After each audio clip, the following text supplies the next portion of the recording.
Selamat pagi. Bahasan kita kali ini adalah landasan dasar dalam mempelajari sel. Untuk mempelajari sel, hal yang paling umum dikuasai adalah terkait dengan instrumen yang disebut dengan mikroskop. Di samping itu, selain mikroskop, mempelajari sel juga bisa dipelajari dengan berlandaskan pada kajian biokimia. Di samping landasan biokimia, mempelajari sel juga bisa berlandaskan pada atau mungkin teknik-teknik analisa atau metode yang berbasiskan pada analisa genetik.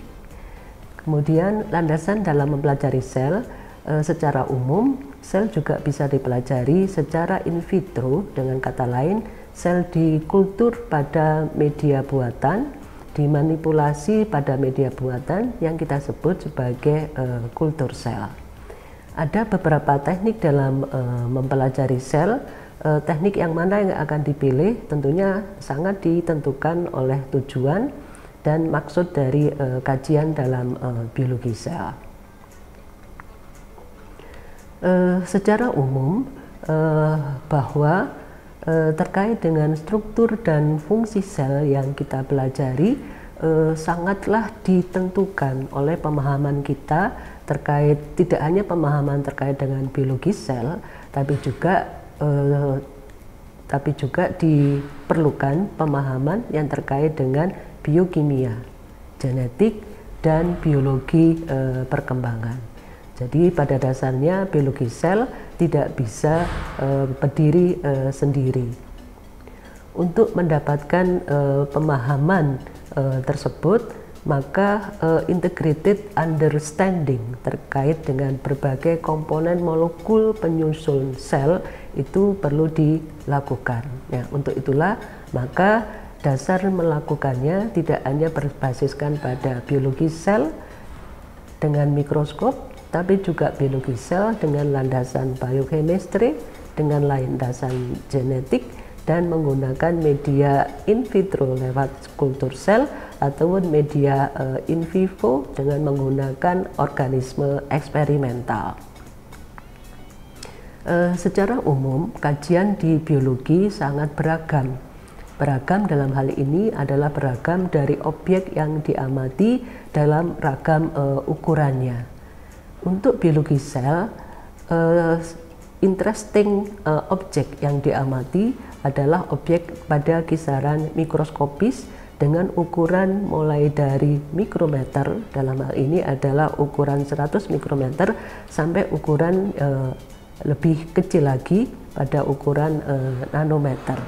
Ya, dengan demikian, karena ukuran mikrometer adalah ukuran yang tidak bisa dijangkau oleh kemampuan mata untuk mengamati, maka untuk keperluan tersebut diperlukan alat bantu.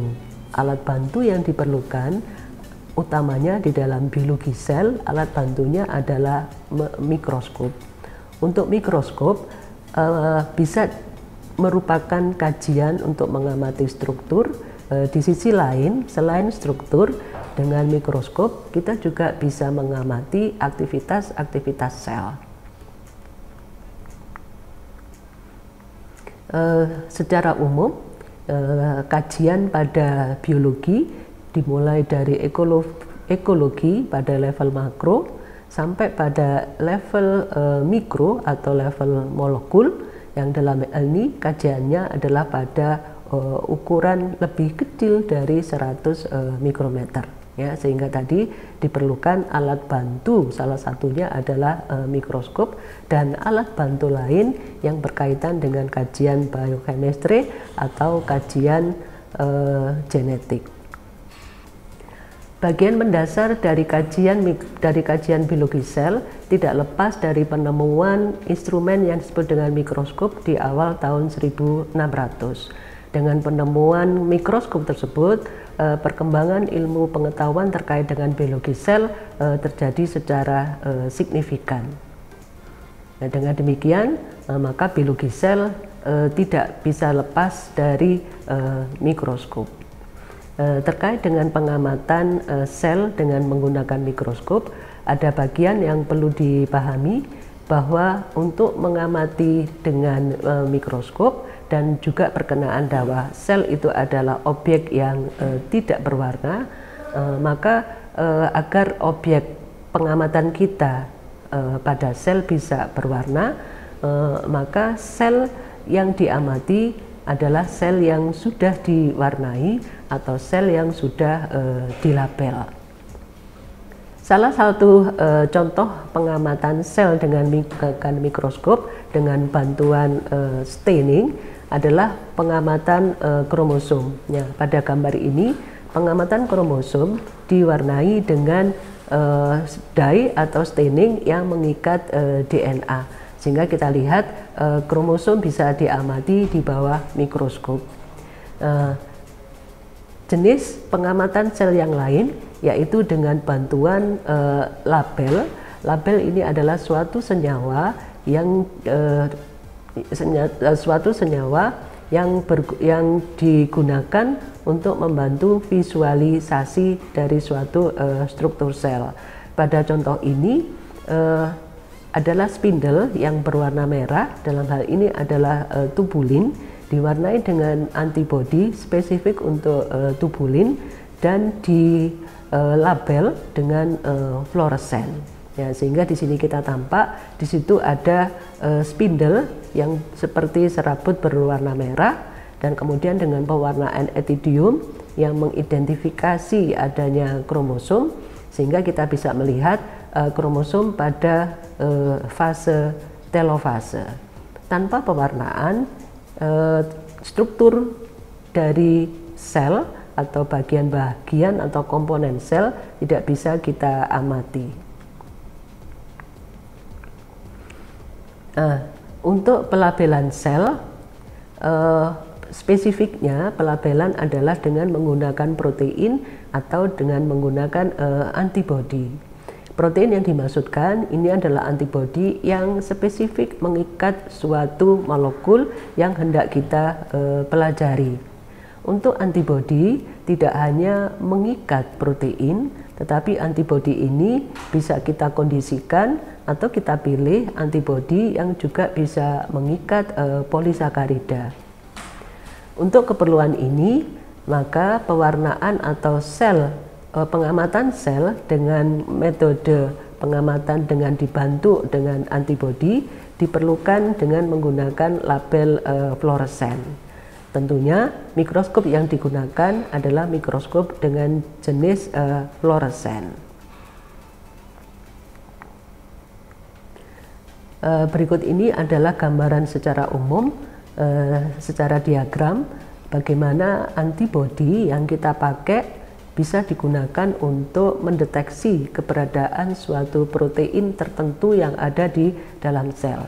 Pada gambar ini, protein digambarkan sebagai antigen, karena protein yang akan kita deteksi ini adalah protein yang kita deteksi dengan menggunakan bantuan antibodi yang spesifik terhadap protein tersebut.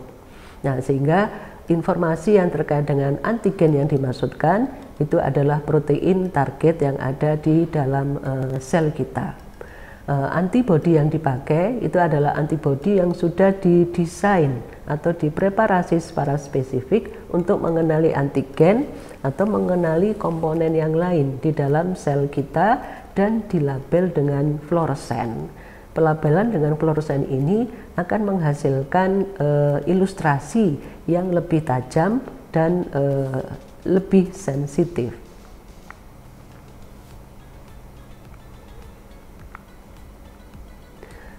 Berikut adalah gambaran bagaimana tampilan fluoresen, tampilan atau staining dengan staining menggunakan fluoresen.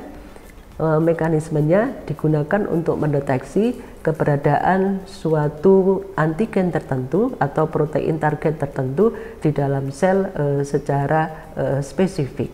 Nah, tentunya dengan kajian fluorescent emission yang dikeluarkan oleh pewarna fluoresen tersebut. Berikut adalah beberapa contoh yang umum pengamatan sel. Yang ini adalah dikhususkan pengamatan sitoskeleton. Jadi bukan pengamatan struktur secara umum, tapi sudah khusus mengamati filamen intermediate, mikrotubulus, dan mikrofilamen. Nah, ketiga sitoskeleton ini adalah protein yang komponen penyusunnya adalah berbeda, sehingga untuk mengamatinya juga diperlukan antibodi spesifik yang berbeda. Dan untuk membedakan ketiganya, selain diperlukan antibodi yang berbeda, di sini diilustrasikan dengan menggunakan label yang berbeda. Sehingga untuk mikrofilamen, labelnya ada label yang memancarkan sinar emisi merah. Untuk intermediate filamen, label yang dipergunakan adalah label FITC yang memancarkan gelombang emisi berwarna hijau kekuningan. Demikian juga dengan contoh mikrotubulus ini, antibodinya dilabel dengan fluoresen yang berbeda. Pinpointing protein pada sel hidup bisa kita amati tidak hanya menggunakan living cell umum, tapi bisa juga kita amati dengan bantuan modifikasi gen. Dengan modifikasi gen ini sel bisa diamati dengan tampilan yang spesifik. Nah, seperti misalnya protein yang kita amati di dalam sel sudah kita kondisikan, yaitu protein yang juga sekaligus memancarkan green fluorescent protein, sehingga dinamika dari protein di dalam sel tersebut bisa kita amati, bisa di-track atau bisa dimonitor dari waktu ke waktu. Teknik ini yang sering juga disebut dengan GFP tagging. Untuk keperluan GFP tagging diperlukan suatu prosedur khusus yang disebut dengan DNA engineering. Oke, selanjutnya perkembangan mikroskop yang kemudian tidak hanya mikroskop yang berlandaskan pada gelombang elektromagnetik. Pada perkembangan berikutnya, mikroskop sudah lebih detail lagi dengan resolusi yang lebih tinggi dengan menggunakan sinar atau pancaran dari gelombang elektron, sehingga bisa mengamati struktur yang lebih kecil, sehingga bagian-bagian detail dari sel bisa diamati lebih baik.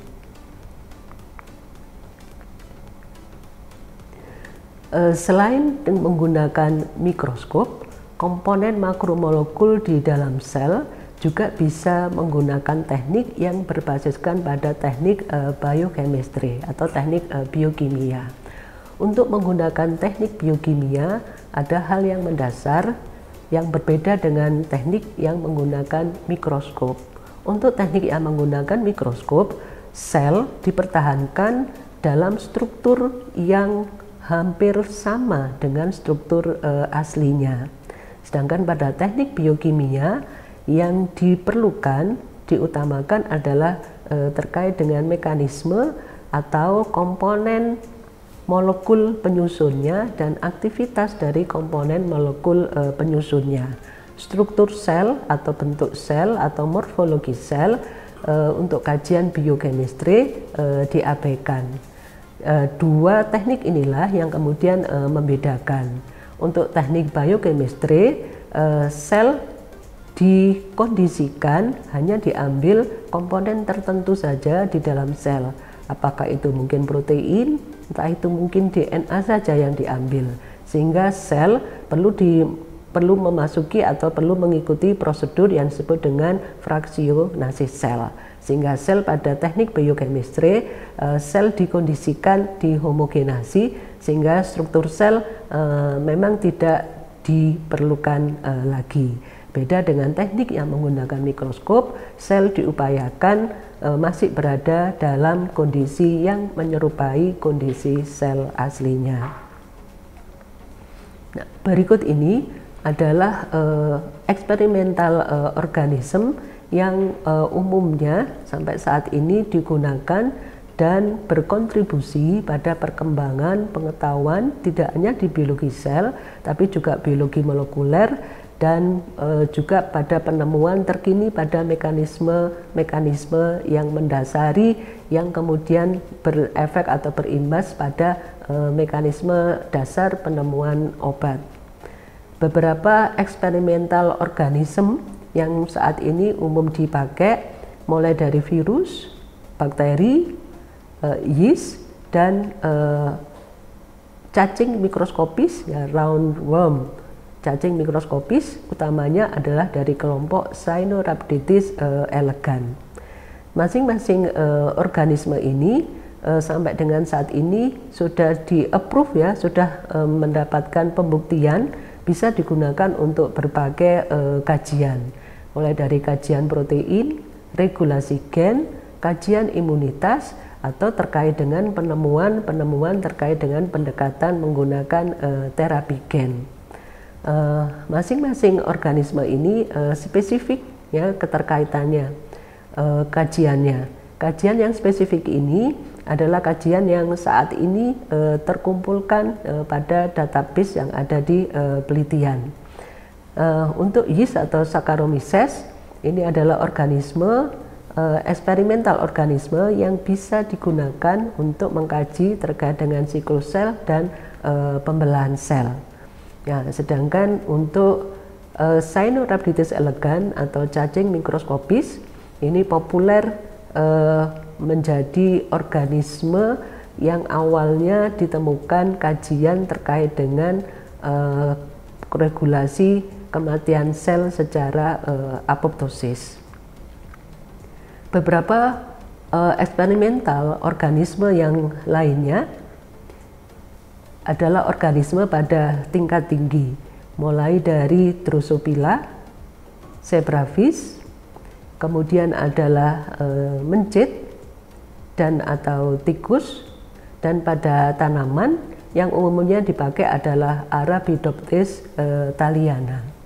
Masing-masing eksperimental organisme ini sampai dengan saat ini sudah spesifik digunakan untuk berbagai keperluan kajian dalam biologi sel. Seperti untuk Drosophila, karena perkembangbiakannya yang cukup cepat, Drosophila juga sering digunakan untuk mengkaji terkait dengan nervous system, ya, terkait juga dengan apoptosis dan terkait dengan mutasi. Demikian juga dengan zebrafish, umumnya digunakan untuk kajian, ya, terkait dengan perkembangan sel saraf dan otak. Selanjutnya juga organisme pada level mamalia, pada kelompok mencit, ya, ataupun pada kelompok tikus, termasuk di dalamnya adalah sumber untuk membuat kultur sel. Banyak kajian juga yang melandaskan menggunakan eksperimental organisme tadi, mulai dari regulasi gen, mulai dari kajian terkait dengan penyakit-penyakit yang berbasiskan infeksi, dan hal-hal lain yang berkenaan dengan human disease. Di samping organisme tadi yang animal, pada tanaman yang sering digunakan sebagai eksperimental organisme adalah kelompok Arabidopsis thaliana. Umumnya eksperimental organisme meskipun pada tanaman, tapi kajian-kajian yang dipakai itu adalah melandaskan diri untuk kajian yang aplikasinya atau manifestasinya adalah untuk kesejahteraan manusia. Jadi tidak terbatas untuk aplikasi agriculture, tapi juga digunakan secara luas untuk mengkaji hal-hal mendasar terkait dengan regulasi gen, terkait dengan sistem imunitas, terkait dengan infeksi, dan hal-hal genetik yang lainnya. Dari eksperimental organisme tadi, mulai dari level yang paling rendah, virus, ya, bakteri, dan sampai pada level organisme yang paling tinggi, di sini kita bisa melihat bahwa beberapa taksa yang berbeda bisa digunakan untuk kajian yang tertentu terkait dengan biologi sel. Ya, di sini kita lihat bahwa semua kajian ini peruntukannya adalah untuk diaplikasikan pada kesehatan atau kesejahteraan manusia. Nah, di sini kita lihat bahwa penelitian-penelitian yang nanti manifestasinya pada manusia, kajian dasarnya adalah menggunakan eksperimental organisme yang secara taksa sangat berbeda dengan taksa pada manusia. Nah, hal ini sudah di-approve atau sudah dibuktikan atau sudah disepakati bahwa penelitian-penelitian yang manifestasinya atau aplikasinya pada manusia, maka penelitiannya bisa bermula dari eksperimental organisme tadi. Hal ini didasari pada bahwa aplikasi teknik genetik itu dimulai dari sekuen gen ataupun sekuen protein, sehingga dari situ kita bisa melihat fenotip-fenotip yang mutan dan fenotip-fenotip yang wild type. Di sisi lain, dengan menggunakan organisme eksperimental tadi, pada dasarnya dilandasi dari sisi perspektif evolusi. Dari perspektif evolusi, ada kesamaan yang universal terkait dengan protein yang terlibat di dalam metabolisme, terkait dengan kode genetik, terkait dengan struktur organel di sel yang dipunyai oleh organisme tingkat rendah sampai dengan organisme tingkat tinggi mempunyai universality. Dan juga beberapa gen yang mengontrol perkembangan pada hewan itu serupa dengan gen yang mengontrol perkembangan pada manusia. Berlandaskan itulah, maka berlandaskan perspektif evolusi tadi, maka eksperimen-eksperimen yang aplikasinya pada manusia, kajian-kajian dasarnya bisa dilakukan pada organisme eksperimental. Ya, di sisi lain, beberapa contoh yang sudah populer digunakan yaitu penemuan insulin, penemuan growth factor, atau hal-hal lain yang saat ini sudah umum digunakan sebagai salah satu terapi pada kondisi patologis tertentu.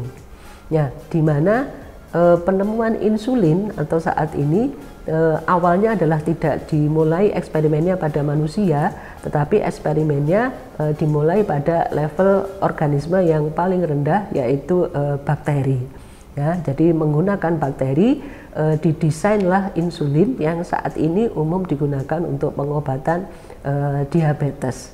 Ini juga salah satu hal mendasar bahwa metabolite protein, kode genetik, dan struktur organel, karena sifatnya adalah universal, maka beberapa hal dengan keterbatasan yang harus tetap diikuti, maka aplikasinya bisa digunakan untuk manusia.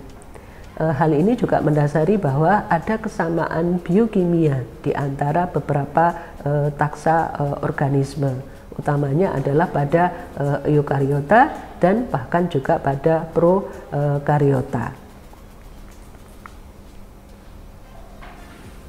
Oke, ini adalah satu contoh bagaimana gen yang mengkode pada Drosophila serupa dengan gen yang mengkode pembentukan segmentasi pada mamalia. Gen yang sama dikodekan oleh warna yang sama pada Drosophila, warna merah, dan pada mamalia adalah warna merah juga. Kurang lebih segmentasi pada mamalia dikode oleh gen yang serupa dengan segmentasi yang dikode oleh Drosophila. Nah, inilah salah satu hal yang mendasari bahwa beberapa gen, bahkan banyak gen yang mengontrol perkembangan itu serupa dijumpai pada mamalia dan juga dijumpai pada human. Demikian terkait dengan penelitian hal-hal yang mendasari penelitian yang berlandaskan biologi sel. Terima kasih.